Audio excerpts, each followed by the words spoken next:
Hello, welcome once again. We are continuing with our study on the planning to succeed. Planning as a necessary step for every success. We have treated 5 episodes in the past. This is our 6th episode, and in this episode, we'll be discussing goals and personal values alignment.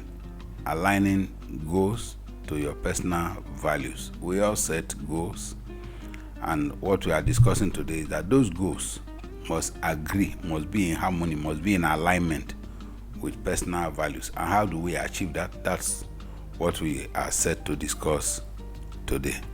Before we go into today's topic, if you are a returning subscriber, I want to say thank you for keeping faith with us, staying tuned to the Candid Cast always. And if you are new, if it's your first time of joining us, I want you to take this time, click the notification button, subscribe, and also share. Give us a like if this has been a blessing to you, which I am sure it will always be. Thank you. So, welcome to another insightful episode where we will explore the essence of personal value alignment with goals for enduring success. It's not every success that is enduring, so we talk of enduring success. If your success does not bring you inner peace, the success was not worth pursuing in the first place. And in this episode, we'll be giving examples of so many of such so-called success that destabilize the person at the end of the goal. I've emphasized in earlier episodes that the goal of pursuing success is to derive inner peace. Your success must end with an inner peace. You must be in harmony within yourself after you have made success. To this end, success for you must not be what another person wants, but what promotes your inner peace and gives you satisfaction at the end of it all. Success that does not give you inner peace, does not give you personal satisfaction, it does not matter what people say of you outside. That inside, internalize your success. That's what is important. So we actually live in an age when most people are not sure of what they want out of life. A friend of mine, for example, who made a visit to India, he went to work there for a meeting, and they were going regularly to the office of the host for about 1 week during his stay. At the end of the week, when he was returning to the airport, the host saw a vehicle and pointed and said, "Oh, that's like my vehicle." He said, "Ah, so you own a car? I've never seen you with it. You always come to work in a scooter." He said, "Yes, I do own a car, but I use it only on weekends when I need to go out with my family. But if I'm coming to work and I'm alone, I use the scooter. The reason is that the scooter uses 1 liter of fuel for 40 kilometers, and the car uses 1 liter of fuel for 10 kilometers. So what will carry me to work for 1 day using my car will carry me for 1 week using the scooter." But you find that in our environment, we will rather buy that big car, use it to go to work, cry for the price of fuel, ask for fuel subsidy, who will subsidize our luxury, our vague and vain consumption that we have come to be known for. So when you set a goal of owning a car, for example, that's one simple thing. Literally everybody at one point in time or the other has this goal. It is important to align the goal with your values. How do you align it? Your conviction on the reason you need a car. One of my pastors used to make a joke of the disclosed reason and the real reason. The reason for buying a car, what you tell us may be different from your actual reason. The real reason is often not disclosed. Why do we buy an 8-plug car and go complaining about the price of fuel? or the fuel consumption of the car. You know that 8-plug car will normally consume so much more than a 6-plug car or a 4-plug. And 4-plug can actually take you to where you are going. So why do we build big houses at old age when all the children have graduated and left home? It's only a man and a wife that is left in the house. And they now go complaining about maintenance, who occupies the rooms, everybody's out. Why do we kill ourselves to visit another man's country, even when we are not financially in a position to do so? We get insulted at the visa office, and you now ask yourself, what does that country add to you? If you are not economically in a position to, why do you hurt your best interest to just join the Joneses to say, I have visited this number of countries? Why do you buy the cloth you are not really in a position to afford? Why do we need somebody's name on a piece of cloth before we can wear it and feel belonging? Must it be a designer? What is the reason for going for a designer dress? What informs the choice of where we take our meals? Someone went to a restaurant and posted the receipt issued to him at checkout on the social media to show the whole world that he has spent over ₦1 million at a sitting for his food and drinks. Who needs such information? So the story was told of a man who was pursuing the position of firstborn, even if he was not naturally a firstborn son at birth, and he made his brother to agree to selling his birthright to him for a plate of food. In selling the birthright, the older brother said, what is birthright to me when I am dying of hunger? So what's the goal of the big brother?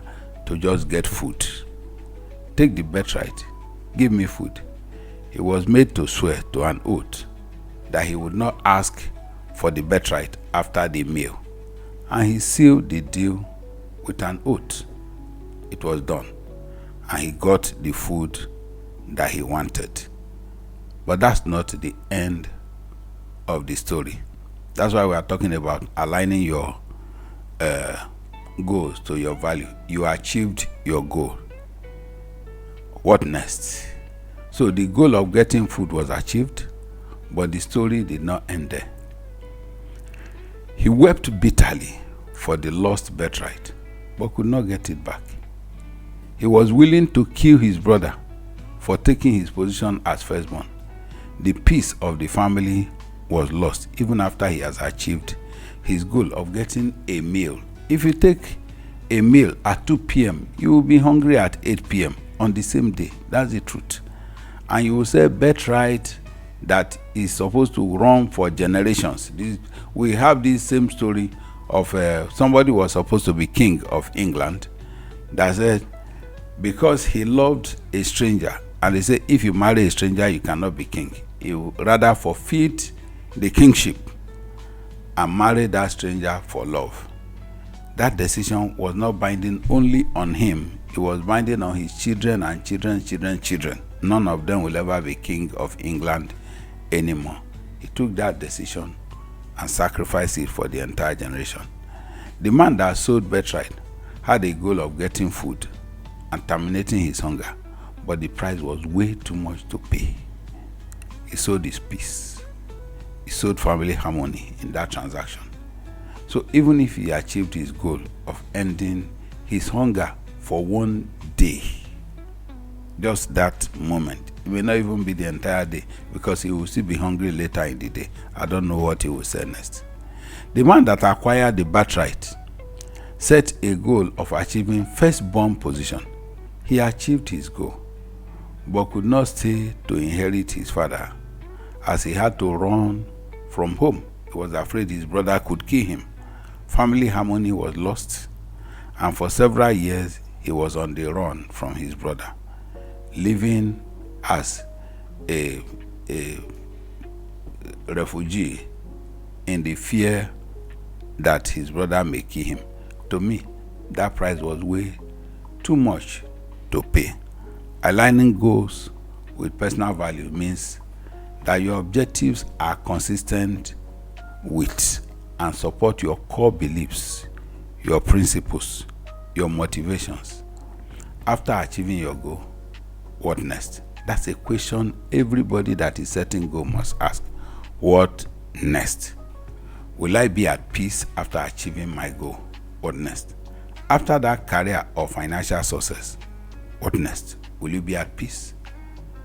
Or is it possible the brothers in the story wanted to end family harmony?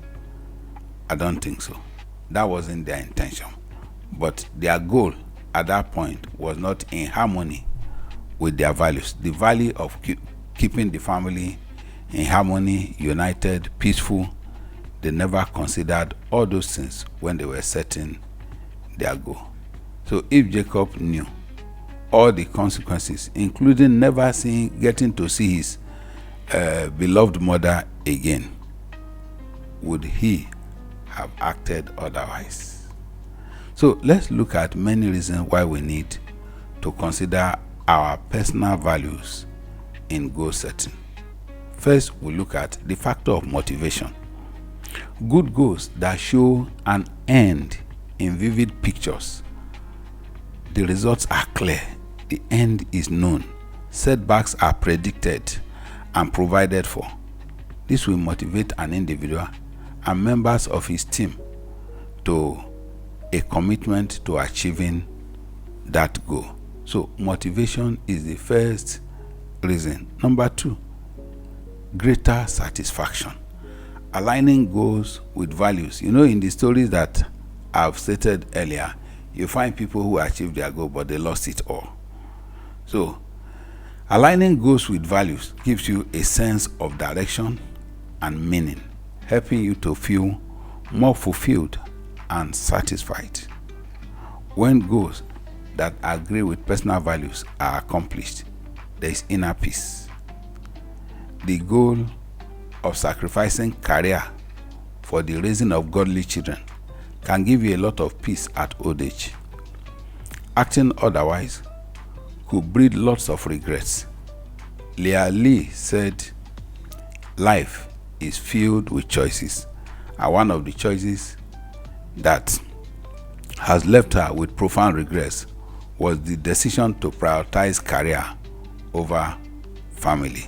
The thrill of landing the big job, the excitement of that big promotion, and the success that is seen outside came at a price way too expensive.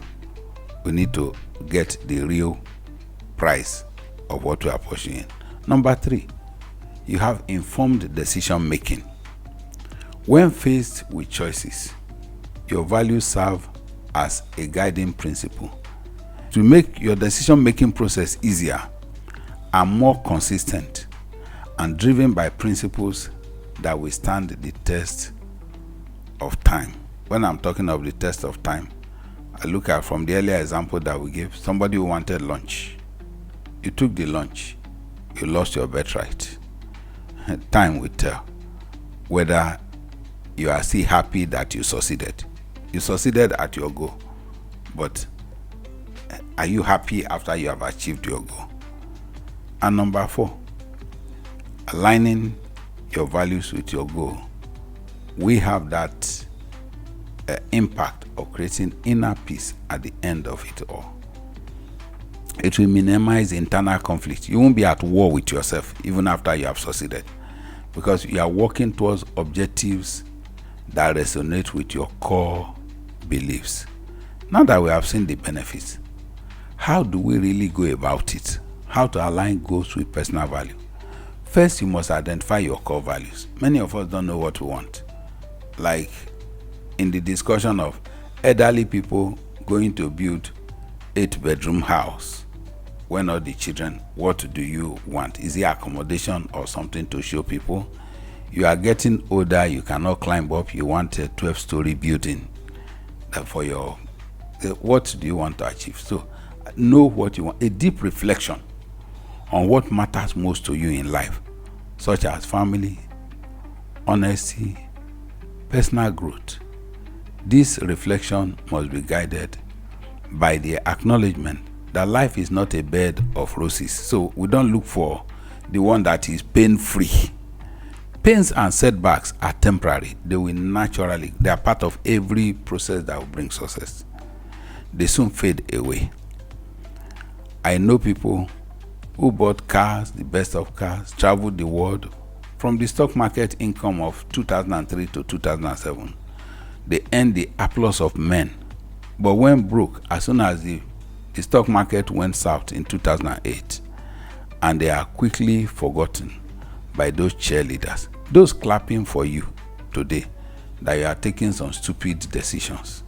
Will they be there when these decisions begin to crumble on your head? So we don't do things because we want to earn the applause of men. Examine it properly. Let it align with your values. Know what your core values are.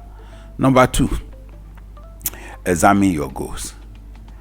Check all the choices before you and settle for the one that will give you peace in the long run.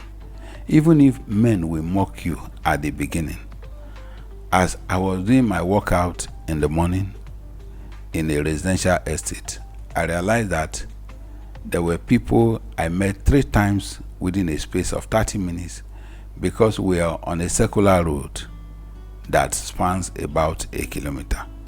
It occurred to me that there were also others on the same road which I did not meet at all. The reason is some were traveling clockwise in the circle and others anti-clockwise. Those in the same direction with me that started, say, about 5 minutes or so before me, in the same direction that I was traveling, I never got to meet them, but we used the same road. The ones in the opposite direction I met as often as I go around the circle. This leads to a reflection. So while I was reflecting on this, I realized that you will never clash with the devil if you are traveling the same direction with him. If you are godly, you will be on collision course with the devil very often. As often as you turn around, you will meet him again, and there will be opposition. So you can't pursue any good goal and expect that there will be no opposition.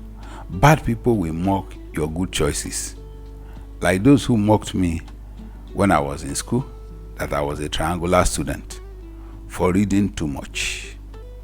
I've seen smokers mock non-smokers and calling them "you guys, you don't belong." I've seen wayward girls mock the righteous for not knowing how to get the latest phones and the so-called good things of life. We live in a world that is upside down. Number 3, we must have periodic re-evaluation of goals. Evaluate your objectives and determine which ones align with your values and long-range objective. Check the relevance. What you consider relevant when you are 30 years old may be completely irrelevant by the time you turn 40. So flexibility is required. Don't be rigid about it. As you learn more, as you mature, as you grow, you begin to realize that what's important keep shifting. So modify, that's number 4 now, or change your goals. As you mature, prioritize. Priorities will keep changing, and so should goals change to align with values that will give you peace. When your goals and your personal values are in harmony, you will create a more meaningful and fulfilling life, as your objectives will be driven by what truly matters to you. So this is where we draw the curtain today on the Candid Cast. Thank you for staying tuned. God bless you.